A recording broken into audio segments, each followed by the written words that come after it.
Let's talk about crafting a great story. There's a wonderful Native American proverb that says, "Tell me a fact and I'll learn. Tell me a truth and I'll believe. Tell me a story, it will live in my heart forever." Stories are just great. In a 2012 article in the electronic version of Inc.com, Jeffrey James wrote about a 7-step process for telling a great story. That process is the property of Mike Bosworth and Ben Zoldan. They've written a book about business storytelling. Their system is just great. Let me just explain briefly the 7 ingredients for storytelling greatness in their opinion. As I go through these steps, I'll weave in the airline pilot analogy, which is a very effective message. The first step in great storytelling is to decide what message you want the listener to take away. The second step is to employ an ending to the story or analogy that verifies the takeaway. The third step, Bosworth and Zoldan urge, is to move the story in the right direction by giving it life. Every story needs life.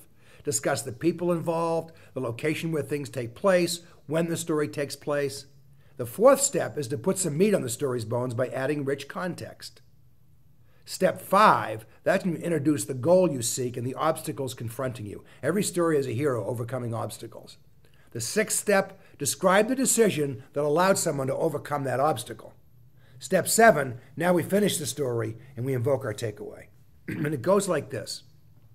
Mr. Smith is thinking he can manage his own account and save a lot of money in fees and commissions. You know that's the wrong thing to do. You want him to hire you. You know he'll be better off with his money in the hands of a competent financial advisor. So step 1, decide what message you want the listener to take away. Let's tell the Smiths a story about overcoming the obstacle of poor results, making the right decision, and give the story lots of rich life and rich context.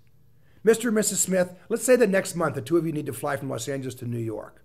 On the appointed day, you get to the airport in plenty of time. As conservative people, you don't want to be running through the airport at the last minute. So you get through security, you walk to your gate, and you board on time. Now, when you fly, there are 3 things you want to do. You want to take off and land safely, you want to get where you're going, you want to get there on time. That's what you're paying the pilot to do for you. That's also what you want when you invest your hard-earned money. You want to get to the proper destination on time safely. The various investments are your airplane, and I'm your pilot. There are 2 obstacles I will face as your pilot. Obstacle number 1, I didn't build the airplane. XYZ Mutual Fund or ETF company built the airplane. So en route, if we encounter mechanical difficulty, which we undoubtedly will, such as a dividend being cut or the account falling temporarily in value, don't get mad at me. I'm simply the pilot. They built it. Secondly, as a pilot, I'm not paid to predict the weather. I'm paid to react to weather. I know there'll be rough patches ahead. I just don't know where or when. If I knew I'd take action right now, I can't do that. I have to take action at that time. So there may be times, and there will be times, when I tell you to look out the window at a very placid scene. I also may come on the intercom and say, fasten your seatbelt because we're encountering rough weather. But when this journey's over, I'll get you where you want to be on time safely. Your goal is to get to New York safely and hopefully on time. Imagine getting to the gate and finding there are 2 planes going to New York. One has a pilot and one doesn't. You would absolutely choose the plane with a qualified pilot. It's a great story. Let me give you 3 takeaways. Number 1, learn 3 great stories. Number 2, use analogies that evoke familiarity. Airplane rides.